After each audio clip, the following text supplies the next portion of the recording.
It's the end of the video, so don't forget to like and subscribe to the channel. If you haven't, it will help me in the long run. Okay, bye. If you know the end credit card on every YouTube video on my channel, that little jingle of a song, people have asked me where that came from.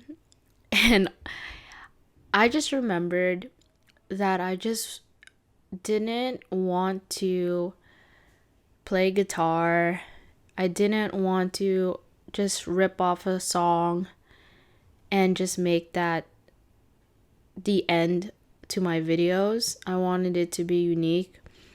And if anyone is ever around me in person, you would know that I like to hum, like and do things like that while I'm working. And so I guess that the jingle just was created on a whim, and I made that up as a joke and put it at the end of the video. And I remember my friend Wesley, he commented saying, "I love this." And it just became a thing. I just consistently would add that to the end of the video, and to the point that now all my friends who watch my videos knows the tune and will sing it correctly or incorrectly. And it's just funny. It's just funny how they all will memorize it because it proves that they've watched the video from till the end. And so that's just a side note story. And so here it goes. Hey everyone, welcome back to the podcast. Joan's Soapbox episode 8 is going to be about the dark side of social media. And I got this topic from a video I recently watched from a vlogger, influencer on YouTube. Her name is Jen Im, if you are familiar. And she has a video on this, and she broke it down to different categories about how there is a dark side of social media. And I felt that as a person who is also creating content, that I related to different points that she made, and I wanted to share my own experiences on the different categories that she mentioned. And so I think we all relate, even if you weren't a content creator, that there are the good and the bad of social media. And I feel that it was exciting in the beginning because it was new, such as like when you're first dating someone.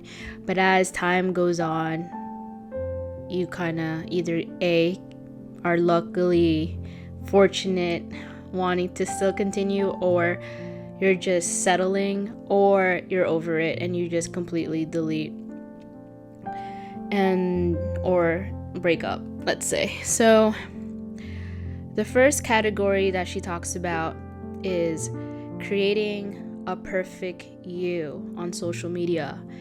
And when I first heard about this, I thought about how it's always been said that Instagram shows the best version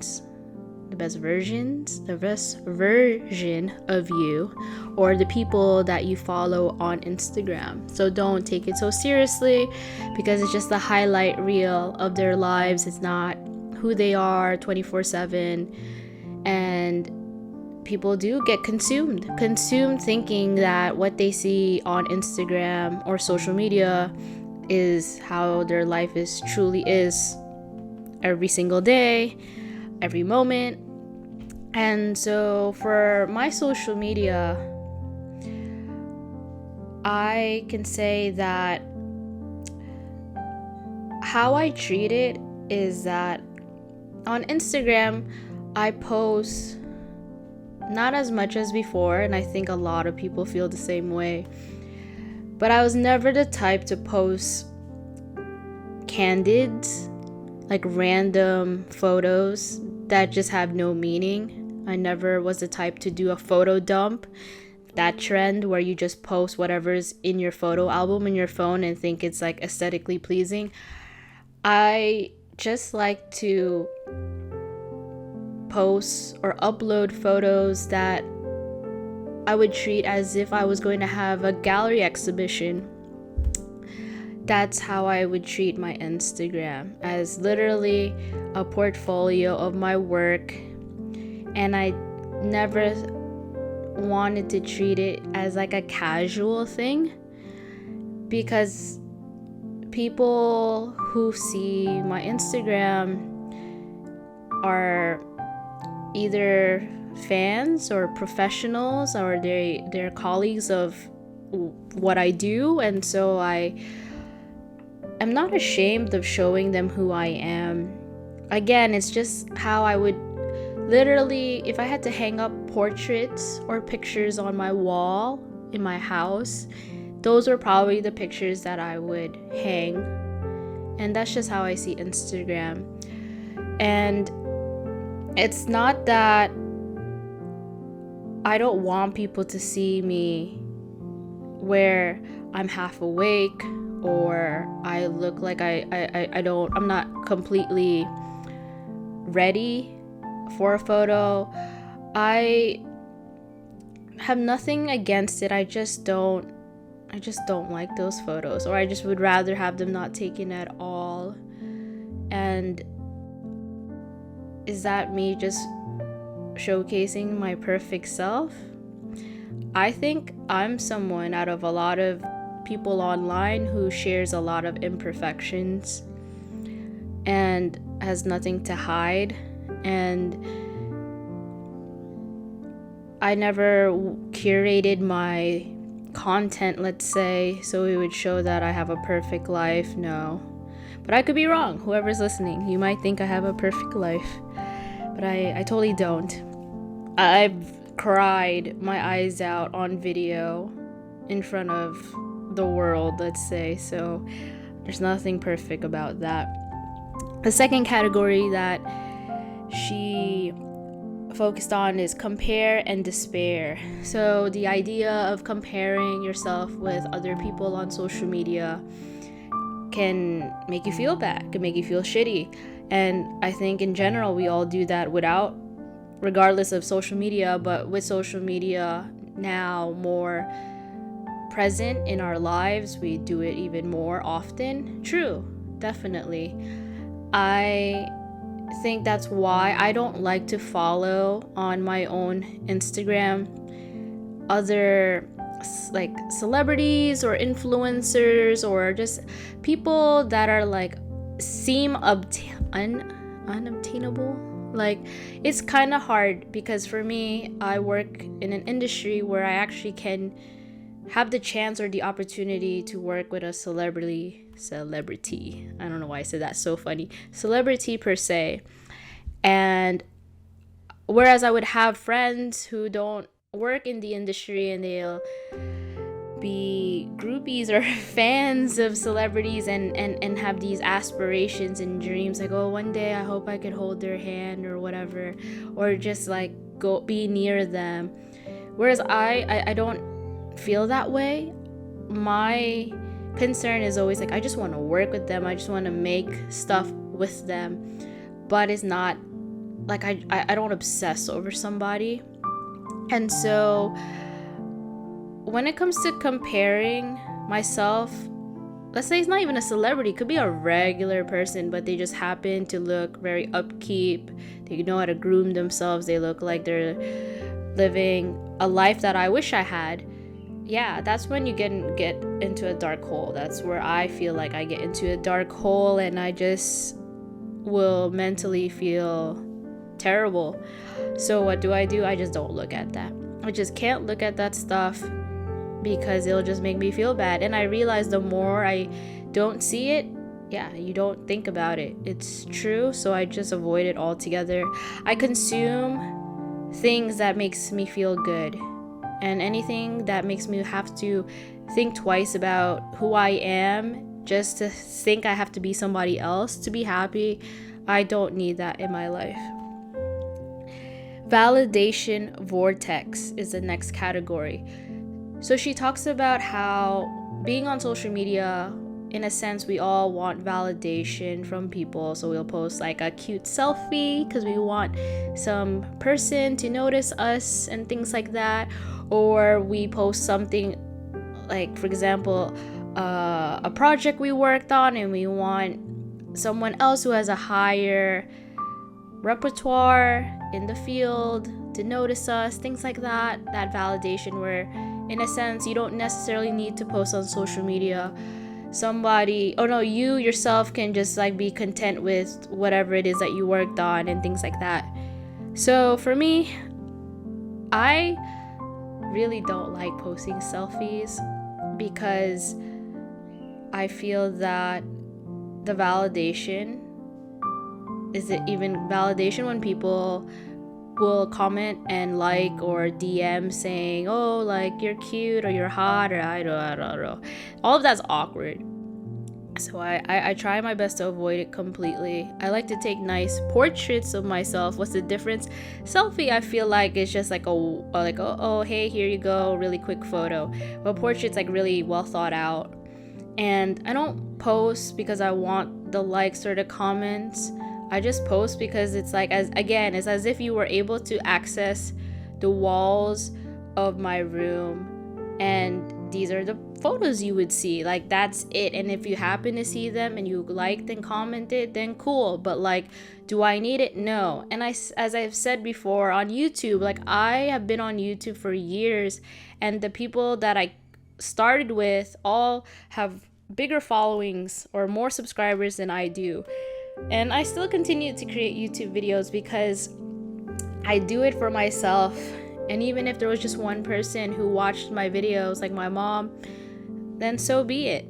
It's just a good outlet for me to just showcase how I feel and things like that, but not necessarily because I want people to watch it to make me feel better. I do feel good when someone has a good takeaway from it, but do I need it? No. So the validation vortex, yeah, totally. Many people want to post because they want to feel that they're seen or they get the attention.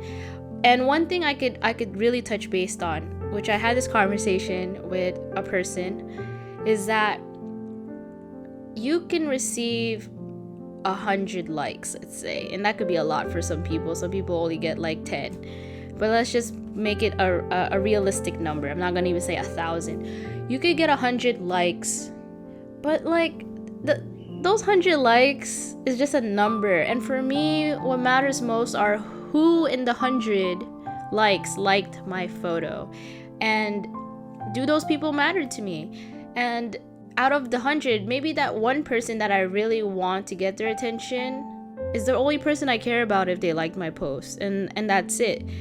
Do I need their validation? No, but does it make me feel even better that they noticed it? Yeah, of course. I think of my friend Addie all the time. Him saying that. The next category is everything is content. So meaning that everything in your life you want to document, you want to create as videos or photos for social media.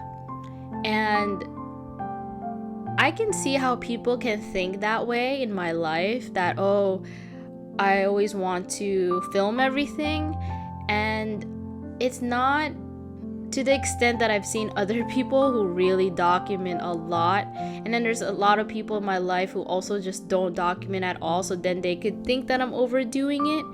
But all I can say is that I document not to make content. I document because it's my way of capturing memories with the people that I interact with. Ever since my dad passed away, I appreciate life in a different way, and I always worry that I might not see certain people anymore, and the only thing I can have left is our photos and videos. And so that's why I capture so much, because even if I don't speak with a certain person anymore, I could go back and look at those memories. And it's one thing, to live it, embrace it, be in the moment, but realistically, hindsight, I don't have the best memory. And it's nice to look back at a photo album, but who does photo albums anymore besides your actual phone photo album? So this is just a way for me to remember what happened and to remember memories and real story, real talk. I don't have the best memory, so that's just me. But I don't record or document because I want to go make a YouTube video or post on Instagram. I could care less. And on my stories, I feel like it's just like a whatever. It's like it's just me posting to just let people know, like, these are some snippets of my day or things that I think are cool or I want to share with the world. But it's not every single thing that's going on in my life. I feel I don't even share everything. It's literally maybe 20% of my life, which is not a lot. If you think that I show my life or express more than a regular person, then there's more to me that you don't know. Just saying. Next category is beware of the niche. So this category is for example, if I chose that my niche, my thing that I want to focus on in my social media is photography, and everything that I do, eating, hanging out with friends, hanging out with family, everything is about photography. I don't do that. I don't relate to this. I will try to incorporate some things at times, but it's not always a thought. It's not like, oh, how can I make this photography related? Not really. I just feel that it's something that I do. It's something that is part of my lifestyle, and I just happen to just document it to let other people know more about what it is that I'm already doing. But it's not that I do things because of the topic or the category or the content. Does that make sense? And then lastly is, again, how I think about this platform is hate and civil relationship, because I am civil with using social media, like using it respectfully, but I hate it so much. I prefer writing handwritten letters, talking in person, or talking on the phone. I hate texting. I hate social media. And I wish that the world wasn't so into it, because it's so hard to be somewhere and you don't see people with phones. It's like everywhere you go, you'll see someone with a phone, stuck to the phone, and even the people in front of you who are with you are on the phone, and they're distracted. Like, the world is distracted, and it's pretty sad. It's pretty sad. And lastly, I just want to end it with, self-love is a journey. And you might be asking, that's so random, but she mentioned that in the video. And I agree that self-love is a journey, because for me, it took a long time to learn about myself, and I'm still learning, and to know who I am and to accept it, that I don't need, again, validation or just things to remind me of who I am and that I am loved and things like that. I am very independent. I really enjoy being alone, and it's not that I'm lonely. I really just, as much as I love noise or sound, there's just something about not having to hear every other person and just knowing myself and knowing what I like and how I feel and it's not influenced by any other person, let's say. So again, everyone has a different relationship with social media, and for me, it has its ups and downs, more downs for me. But I just wanted to share my 2 cents on, after watching this video, and my thoughts about how I related to it. If you have any comments, you can leave it on the episode. And if you're still here listening, you can also, just a quick announcement, you can leave a review. You can share this podcast. And if you have any requests, you could literally contact me, not on Instagram, but you could contact me in any other form. And I will try to see if it will be a good topic to use for the next episode. So thank you again for listening, and hopefully social media is not rotting your brain. And stay tuned till the next episode. Sayonara. It's the end of the video, so don't forget to like and subscribe to the channel. If you haven't, it will help me in the long run. Okay, bye.